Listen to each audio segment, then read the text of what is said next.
कोई व्यक्ति एक खास गुण या विशेषता के साथ पैदा हो सकता है। शारीरिक गुण, मानसिक गुण, भावनात्मक गुण। जब कोई औरत प्रेग्नेंट होती है तो आप नहीं बता सकते कि उसकी कोख में पलने वाला बच्चा संत है या शैतान।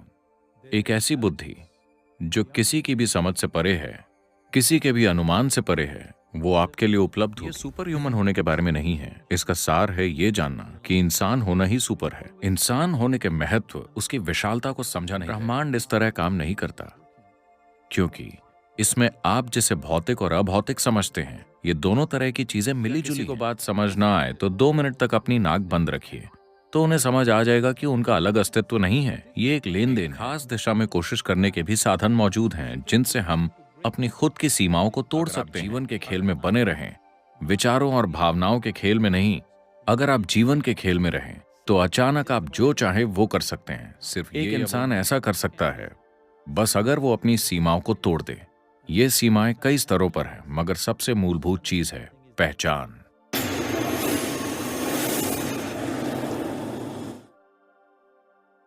सद्गुरु, मुझे लगता है कि प्रतिभा को सफलता में कुछ ज्यादा ही महत्व दिया जाता है। जब मैं मेडिकल स्कूल में था तो मैं मार्शल आर्ट सिखाता था। वो मेरा पैशन था। और जब भी ब्रूस ली की कोई फिल्म रिलीज होती थी तो स्कूली बच्चे झुंड के झुंड में मार्शल आर्ट स्कूलों में दाखिला लेते थे। हम इसे ब्रूस ली फिनोमेना कहते थे। जी हाँ। कुछ ऐसे बच्चों को देखा जिनका शरीर मार्शल आर्ट के लिए बिल्कुल सही था और जिनके अंदर इसके कुदरती गुण थे, और मैं सोचता था, ओह, इस बच्चे को ब्लैक बेल्ट मिलेगा। मगर दिलचस्प बात यह थी कि 6 महीने बाद वो नजर ही नहीं आते थे। जो लोग ब्लैक बेल्ट तक पहुंचते थे और मार्शल आर्ट में कुछ कर दिखाते थे, वो ऐसे बच्चे थे जिनके अंदर कोई कौशल नहीं था, कोई प्रतिभा नहीं थी। वो बहुत मेहनत करते थे और उन्हें हर चीज के लिए पसीना बहाना पड़ता था, मगर आखिरकार वे ही सफल होते थे। इसके बारे में आप क्या कहेंगे? देखिए, कई वजहों से, मैं विस्तार में नहीं जाऊंगा, कई वजहों से कोई व्यक्ति एक खास गुण या विशेषता के साथ पैदा हो सकता है। शारीरिक गुण, मानसिक गुण, भावनात्मक गुण, स्टाइल। 5 साल का बच्चा भी एक स्टाइल वाला और दूसरा ढीला ढाला हो सकता है। जरूरी नहीं है कि जिस बच्चे में स्टाइल है वो बाद में फैशन की दुनिया में ही जाए। ढीला ढाला दिखने वाला बच्चा बड़ा होकर कुछ और बन सकता है। जैसे जब कोई औरत प्रेग्नेंट होती है तो आप नहीं बता सकते कि उसकी कोख में पलने वाला बच्चा संत है या शैतान। न उस औरत को पता होता है, मां भी नहीं जानती कि वो किसी संत को पैदा करेगी या शैतान को या किसे। अभी आप कौन हैं? अभी यहां बैठे हुए। ये फिजिक्स है कि हर सब एटॉमिक पार्टिकल लगातार हर चीज के संपर्क में है। आप जिसे ब्रह्मांड कहते हैं वो एक जीवित जीवन और एक जीवित मन है। आपने उसका सिर्फ एक छोटा सा हिस्सा इकट्ठा किया है। अगर आप सिर्फ उस छोटे से हिस्से के साथ काम करेंगे जिसे आपने इकट्ठा किया है, जीवन और बुद्धि दोनों के रूप में, तो आप एक स्तर पर काम करेंगे। अगर आप जरूरी काम करते हैं अपने द्वारा बनाई गई सीमाओं के बंधनों को तोड़ने के लिए, तो एक ऐसी बुद्धि जो किसी की भी समझ से परे है, किसी के भी अनुमान से परे है, वो आपके लिए उपलब्ध होगी। एक बार ये आपको उपलब्ध हो गई तो लोग आपको सुपर ह्यूमन समझने लगेंगे। No, this is not about being superhuman. This is about realizing that being human is super. ये सुपर ह्यूमन होने के बारे में नहीं है। इसका सार है ये जानना कि इंसान होना ही सुपर है। इंसान होने के महत्व, उसकी विशालता को समझा नहीं गया है। इसलिए हम हमेशा किसी तरह की मैथमेटिकल कैलकुलेशन में उलझे रहते हैं। ठीक है, इस व्यक्ति का IQ इतना है तो वो शायद ये बनेगा।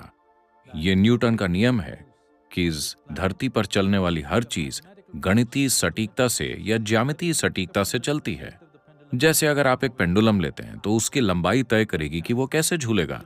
तोप का गोला कहां तक जाएगा, ये उसके मास, वेलोसिटी और ट्रैजेक्टरी पर निर्भर करता है। ब्रह्मांड इस तरह काम नहीं करता क्योंकि इसमें आप जिसे भौतिक और अभौतिक समझते हैं, ये दोनों तरह की चीजें मिली जुली हैं।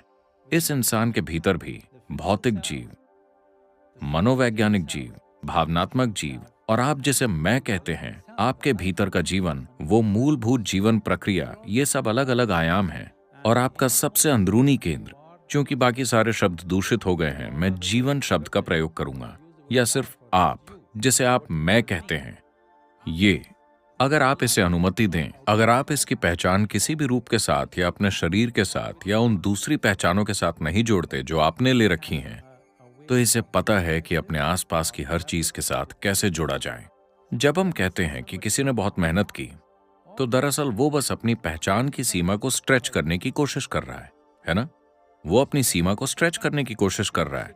अगर वो अपनी सीमा को आगे बढ़ाने में कामयाब हो जाता है, तो जो चीज उसे कभी संभव नहीं लगती थी या अपनी क्षमता और काबिलियत के बाहर लगती थी, वो उसकी हो जाती है चमत्कारी रूप से। मैं आपको सैकड़ों ऐसे लोग दिखा सकता हूं जो मेरे पास आते हैं, हम कुछ समय तक उनको तैयार करते हैं और फिर दीक्षा देते हैं। आप देखेंगे कि 24 घंटे में उनके चेहरे का आकार बदल जाएगा, उनके जेनेटिक्स बदल जाएंगे। आप उनकी तस्वीरों को देखेंगे तो पाएंगे कि रातों रात वो काफी हद तक बदल गए हैं।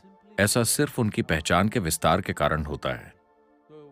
तो भारतीय आध्यात्मिक परिवेश में हमें आध्यात्मिक का मतलब समझना होगा। ये ऊपर देखने या नीचे देखने के बारे में नहीं है। जब हम आध्यात्मिक कहते हैं तो हम भौतिकता की सीमाओं से परे जाने की बात कर रहे हैं।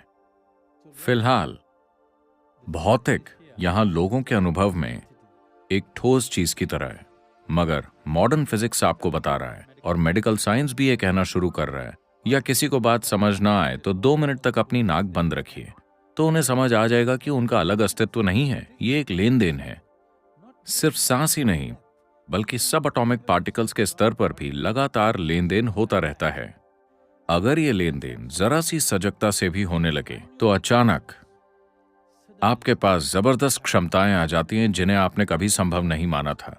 जैविक पहचान आपकी सबसे ज्यादा सीमित करने वाली पहचान है, क्योंकि ये आपके शरीर तक सीमित होती है। कोशिश करके आप उसे तोड़ सकते हैं, चाहे आप किसी भी रूप में कोशिश करें। ज्यादातर लोगों की कोशिश अचेतन, अवैज्ञानिक होती है। बस कोशिश कर करके वो चीजें कर लेते हैं। मगर एक उपयुक्त और वैज्ञानिक रूप से कोशिश करने के भी तरीके हैं। एक खास दिशा में कोशिश करने के भी साधन मौजूद हैं, जिनसे हम अपनी खुद की सीमाओं को तोड़ सकते हैं। अगर आप इस सीमा को तोड़ देते हैं, सब एटॉमिक पार्टिकल्स लेन देन कर रहे हैं, बुद्धि लेन देन कर रही है, सिर्फ आप पूरे खेल से चूक रहे हैं। अगर आप इस खेल से न चूकें, अगर आप जीवन के खेल में बने रहें, विचारों और भावनाओं के खेल में नहीं, अगर आप जीवन के खेल में रहें, तो अचानक आप जो चाहे वो कर सकते हैं। सिर्फ ये या वो नहीं, एक इंसान ऐसा कर सकता है, बस अगर वो अपनी सीमाओं को तोड़ दे।